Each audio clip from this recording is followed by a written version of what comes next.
The self-improvement world tells us to be stronger, work harder, take responsibility, stay disciplined, find your purpose, build a meaningful life. And I agree with all of that. But there is something that nobody talks about. You see, every virtue has a shadow. The very things that make your life better can eventually become the things that make your life miserable if you carry them incorrectly. Because discipline can become self-hatred. Responsibility can become guilt. Purpose can become anxiety. And the desire for a meaningful life can quietly become a belief that your existence needs to be justified. Today, I want to talk to you about the dark side of self-improvement. Not because virtue is bad, because wisdom requires knowing where virtue ends and obsession begins. Now, here's the trap that nobody talks about. Many people think their greatest danger is not trying hard enough. But for some people, the opposite is true.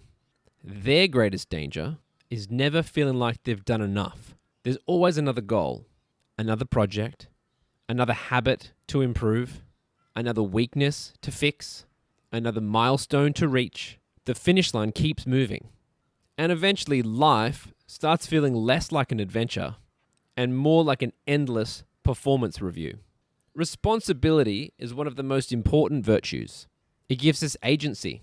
It reminds us that our choices matter. It prevents us from becoming victims of circumstance. But responsibility also has a shadow side. At some point, responsibility becomes the belief that everything is your fault. You become responsible for not only your actions, but for every outcome. You carry everyone's problems, everyone's emotions, everyone's expectations. The result isn't strength. The result is exhaustion. Healthy responsibility says, I will do what I can. Unhealthy responsibility says, I must carry everything. Clearly, those are very different things. Discipline is a wonderful servant. But like a lot of the things we've already talked about, it's a terrible master. Discipline will help you exercise when you don't feel like it. Work when we don't feel motivated. Stay committed when things become difficult. But discipline has a shadow. Eventually, it can stop being a tool and become an identity. Then every missed workout becomes a moral failure. Every bad day at work becomes proof that you're weak. Every mistake becomes evidence that you're not good enough. So you stop using discipline to build a life and start using it to punish yourself for being human. The goal was never perfection. The goal was growth. Now, purpose gives direction. Without it, we drift. But purpose can become something dangerous. It can become pressure. You start believing that your life has to be extraordinary, that you have to change the world. And I'm the first one to put my hand up and say that I am guilty of this part. The pressure to build something massive, leave a legacy, become someone important. The problem is that purpose slowly stops inspiring you and starts judging you. Every ordinary day feels wasted. Every setback feels catastrophic. Every year feels like a countdown clock. And instead of guiding your life, purpose begins haunting it. And I think there's a belief that many driven people carry without realizing it. It sounds like this. I need to accomplish something significant in order to justify my existence. That is a very different belief from wanting your life to matter. Wanting your life to matter is healthy. Believing your worth depends on achievement is dangerous. Because what happens if the project fails? What happens if the audience never comes? What happens if the dream takes longer than expected? What happens if life interrupts your plans? These are all questions that I have been asking myself recently with this podcast, with my own things happening in my life. There is a lot that's outside of my control, but that's okay.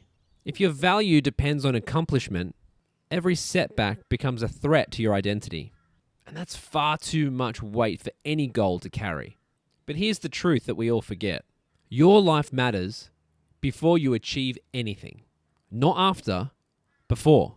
The people who love you don't love you because of your productivity. Your children don't care about your legacy. They care whether you're present, whether you listened, whether you laughed, whether you loved them well. The meaning of a life is not only measured by what it produces, it's measured by how it's lived. Sometimes the most meaningful things you'll do will never be remembered by history, but it will be remembered by those whose lives you've touched. And that's enough. Now, by all means, pursue excellence. Build something worthwhile. Take responsibility. Be disciplined. Find purpose. Aim high. But don't turn those virtues into tyrants. Don't make your worth dependent on your performance. Don't make achievement the condition for self-respect. You don't have to earn the right to exist. You don't have to justify your humanity. The goal was never to become extraordinary. The goal is to become fully human. And that right there might be the most meaningful achievement of all. So ask yourself, what virtue in your life has started becoming a burden instead of a blessing?